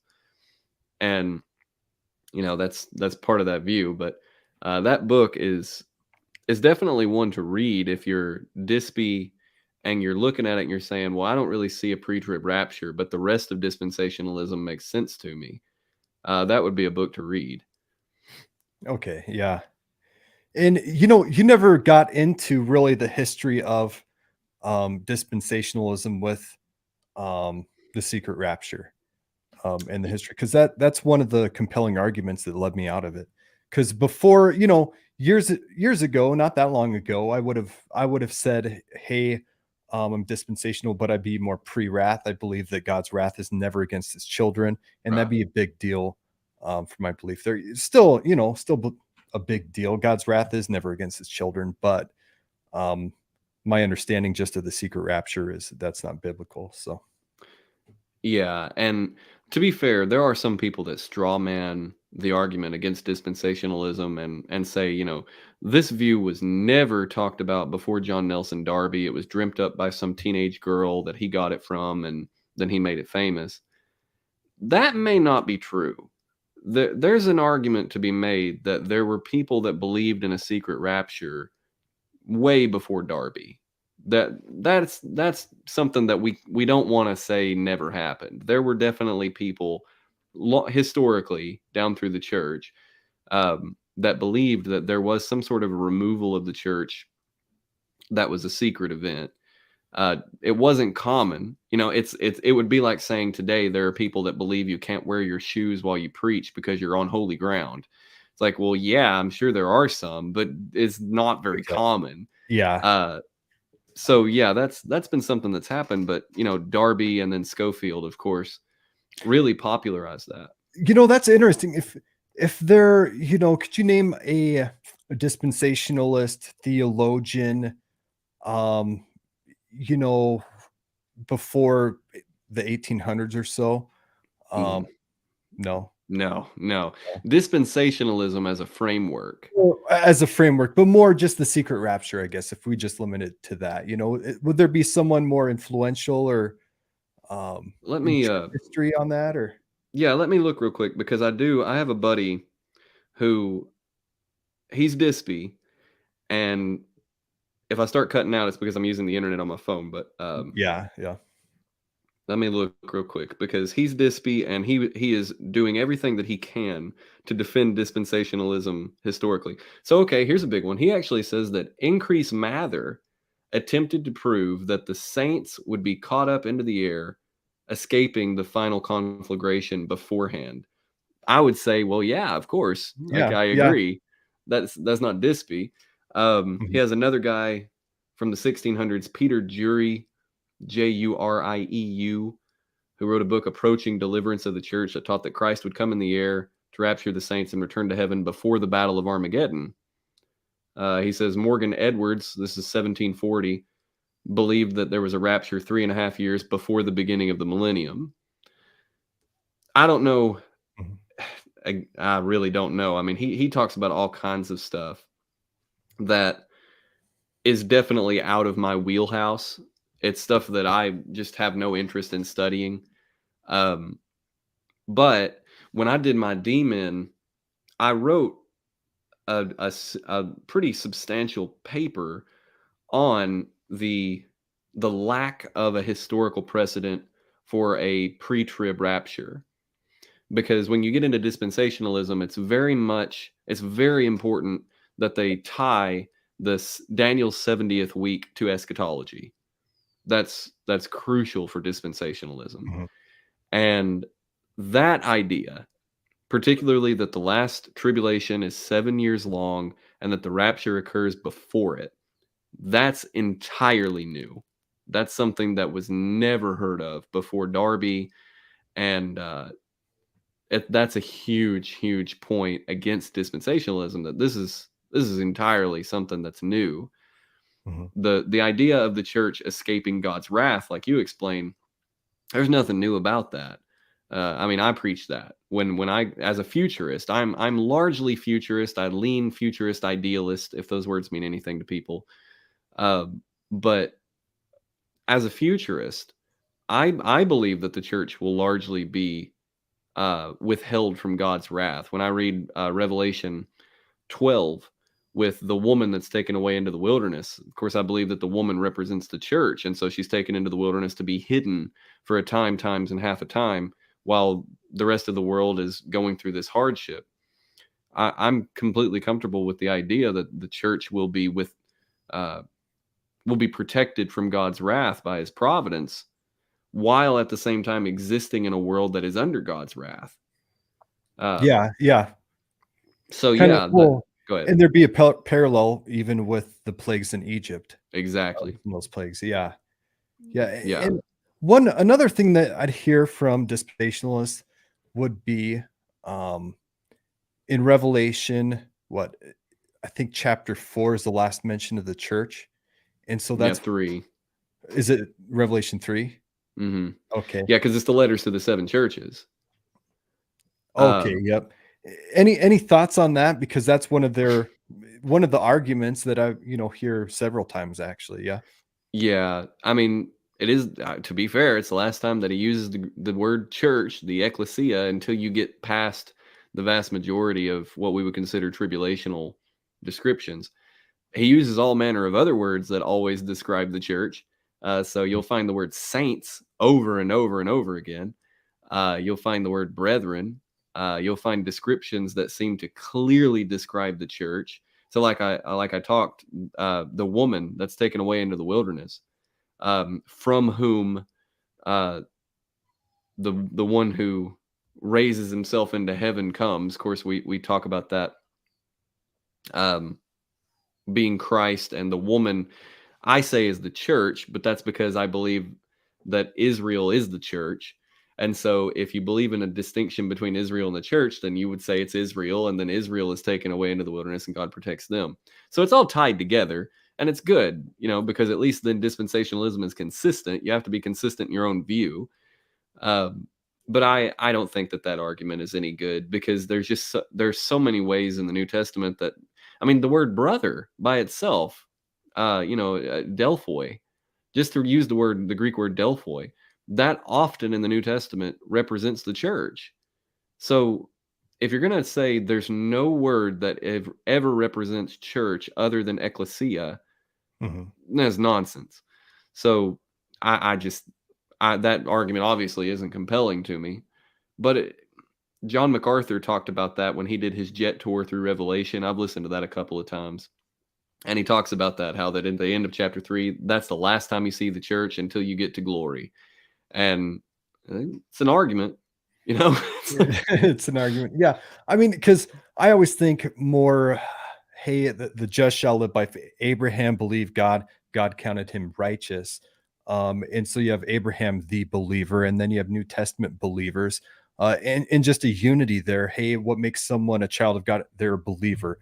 They believe, looking forward to Christ or looking back at the cross, and they're justified by faith. Right. Yeah, and that's exactly the way that I've tried to describe it to my church, because my church, when I came to be their pastor 4 years ago, most everybody here was dispensationalist. But they weren't like headstrong dispensationalist, as in they were not willing to change any of their beliefs. They'd only ever heard dispensationalism from the pulpit. You know, they hadn't like gone through a Schofield study Bible and made sure that they believed thoroughly dispensationalism. That's just all they'd ever heard. And so when I came in and started talking about how that people in the Old Testament were saved by faith and not by their sacrifices, that was a new idea. And when I start saying, well, they looked to Christ forward the same way that we look to Christ backwards, and they believed in faith, and Abraham was saved by faith. And you even read, I'm preaching at a conference in Tennessee on the 16th, 17th, 18th called Shadows to Substance, where James White is actually going to be preaching at the same conference. And one of the, I've been tasked with the responsibility of preaching Christ our Passover. And so I'm going through Exodus 12. And one of the things in preparation for that sermon was I was going through Hebrews 11, where it says that Moses offered the Passover, but it says by faith Moses offered the Passover and applied the blood. Mm-hmm. And so the Passover itself was not really what God was saving them for. It was not because some blood of some lamb had been painted on a doorpost. It was that the blood of this lamb represented that the people inside the house had faith in the God that was delivering them. That was the distinction. So the whole of the Bible is a story of God looking at people and expecting them to have faith. And that's something that I think, I don't know, that, like I said earlier, the progressive dispensationalists seem to be embracing that to a point that previous dispensationalists didn't. And I'm glad to see that. I could see that. Yeah. Because, you know, if we went to our youth groups or a lot of younger believers, hey, how, and ask the question, the $1 million question, how were people saved in the Old Testament? I wonder what the responses would be. I almost dread what the responses would be there, because you grew up in the church, and it wasn't until later in life that I realized, no, it's through Jesus Christ. It wasn't those sacrifices. It wasn't through following the law back then. I mean, another verse, what I'm the way, the truth, the life. No one comes to the Father except through me. And that, hey, that's past, present, future. No one comes to God the Father except through Jesus Christ. Right. Yeah. See, 12,000 from each tribe will be sent out preaching the gospel during the 7-year trib. They are brother, they are saints, but they are not the church. As a question. Yeah, that's the Dispy view, at least. Yeah. So, of course, I don't believe that the 144,000 that are described there, I think that's Revelation 7. I don't believe that is literally the nation of Israel. And I think that they come back up. I believe they come back up. Maybe it's Revelation 14. Let me see Revelation 14, that 144,000 come back up. I don't believe that represents literal Israel at all. I take that to be a representation of the Christian church. So 12 is representative of the church in a lot of ways. Of course, it can also represent Israel. You have the 12 tribes, but you also have the 12 apostles. And so you take 12 and you square it, and just to make it larger, you make the church a whole lot larger, and you have 144, and then you multiply that by 1,000, which generally is the number of like expansive completion, which you say, well, that's rich from a premillennialist. Generally, that's what I would take it, is that represents the church, and it's expanded and grown, and it's now at its complete state in these last days, preaching the gospel throughout the entire world as Christ promised in the Olivet Discourse. I would take them certainly to represent the church. But a dispensationalist, again, their view is consistent with itself. They take Israel to mean Israel. Those are 144,000 from each of the 12 tribes. And you say, well, then, nobody in Israel knows what tribe they're from anymore. After the time of the Babylonian captivity, and especially now, none of them really know what tribe they're from. And they'd say, well, God knows. And you say, well, fair. God does know. Yeah. So there's this weird thing right now where, especially in the Reformed community, people are to the point now where they're starting to say that dispensationalists are not thoroughly orthodox. And that's so wrong. I think, and again, I said this earlier, I don't think we were on the air yet. There are people that I look at and I say, you guys are so wrong. And they're still thoroughly orthodox. And that's fine. I mean, I'm a Credo Baptist. If you're Presbyterian, I look at you baptizing or, sprinkling this baby and I go, that is so wrong. And they're still thoroughly orthodox. I mean, they're Christians and we're going to be in heaven together. And there's not going to be little rooms of, Presby heaven and Baptist heaven. It's, so don't want to go too hard on the dispies. I know in my speech at the conference in September, I had some people say that I went really hard after the amillennialist. And it's not that I'm attacking amillennialism. I'm trying to distinguish what historic premillennialists believe from amillennialism. Because I knew that people were going to say I sounded amil.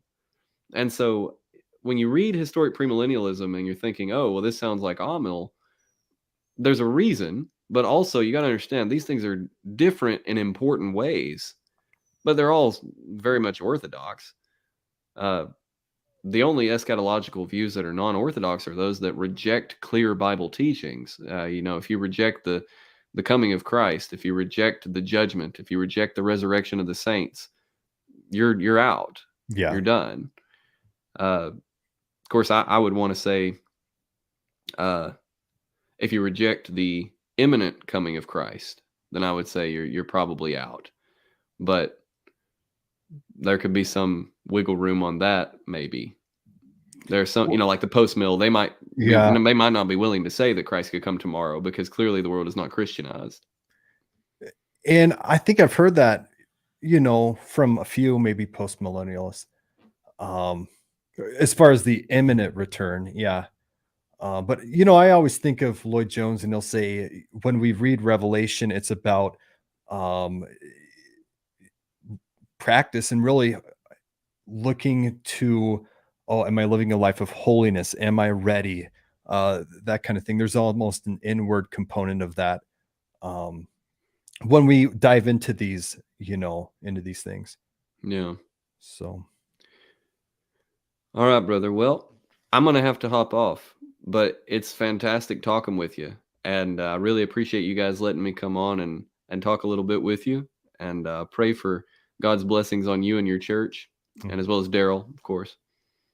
But yeah. Thanks for coming on. It was a blast, and you guys will be streaming that conference later. Is that correct? So I don't know if it's live streaming. It'll certainly be recorded and posted, but I'd have to double check and see if it's live streamed. Okay. Yeah, I'll definitely have to watch that when it comes. And thanks for stopping by. We've had every if this is your first time watching, we've had every view on except for dispensational. We need to find a brave. I could ask my pastor probably, or some others, in town. Dispensational, again, that's probably the more mainstream view out of all of them. Yeah, I think. Yeah. At the moment, yeah. Yep. But with that, hey guys, we will see you in the next live stream. See you guys.